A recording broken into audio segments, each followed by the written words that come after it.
Today, in this section, we're going to be looking at array lists.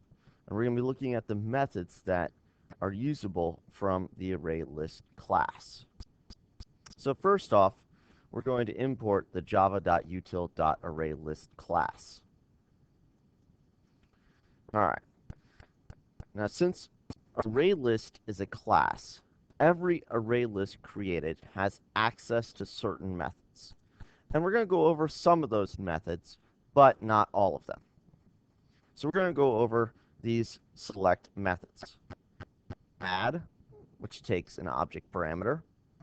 Add, which takes an int, comma, object. Get, which takes an int. And note it returns an object. Set takes an int and object, returns an object. Remove takes an object, returns a Boolean. Remove takes an int, returns an object, and then this last one, size, returns an int. So these are all the methods that we're going to be looking at. Note, when objects are returned from the ArrayList method, it is an object of the object class. You have to cast it to the class if you want to use methods from that class. So let me repeat that. When objects are returned from the ArrayList method is an object of the object class. So we're going to have to cast it to the class we want it. So notice returns object, returns object, returns object. All right. So let's construct an array list. Now we construct an array list like we construct any other object. So we state the class, we give it a name, and then we say new class. Now I'm going to make some bank accounts, BA1, 2, 3, 4. And we're going to add these to the array list. So we're going to use the add method. We're going to use the add object. So we're going to send it a single object parameter. This is going to add it to the end of the list.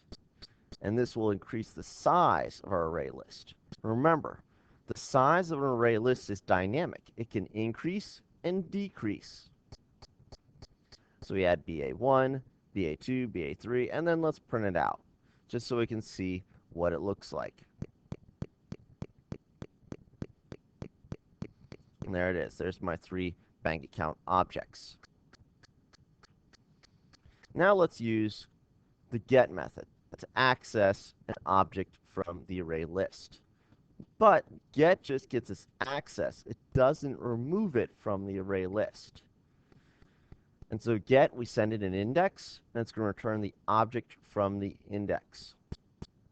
So we print out a.get index 0. So let's see what that gives us.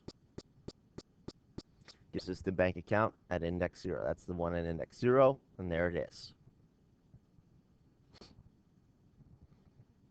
We can use the set method to set an index equal to an object.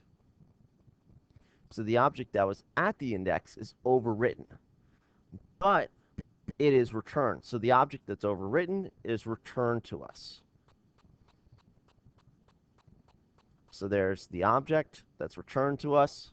A.set, you give it an index, and you send it an object.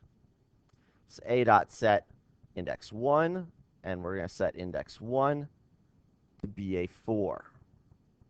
So this is going to return, we're going to print out what's returned, and then we'll print the array list. So it returns index 1. Well, there it is. And here's the new array.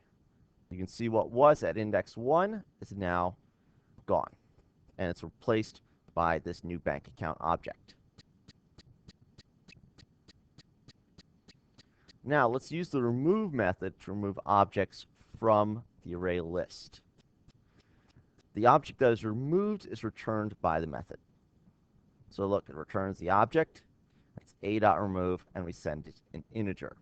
This int represents the index. So it's going to remove the object from that index. So we're going to remove index 1. And this is going to print what's returned by a.remove. So there it is. That's what's returned by remove.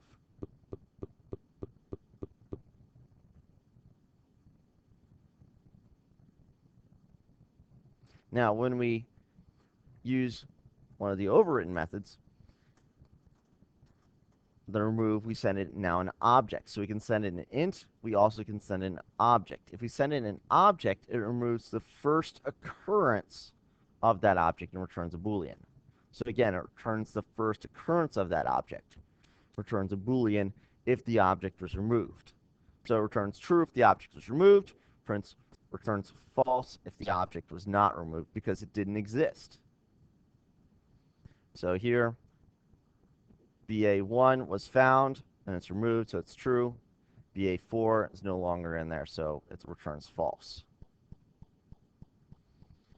We use the size method to see what the size of the array list is. So returns an int, a.size. So here we go. Here's the array. We'll print off the size. Here's the array. Has size 1 left. And that is the basic premise of how to use all these methods. The add, get, set, remove, object, remove, int. It looks like the only one we didn't mention was this one. What this add method does is it adds the object to the array list at the index given, the int, and then it pushes over, so it adds to the int index and pushes over what was there. So in other words, what was there goes to the next index value. So it shifts everything over in the array list. And that is the end of this lesson.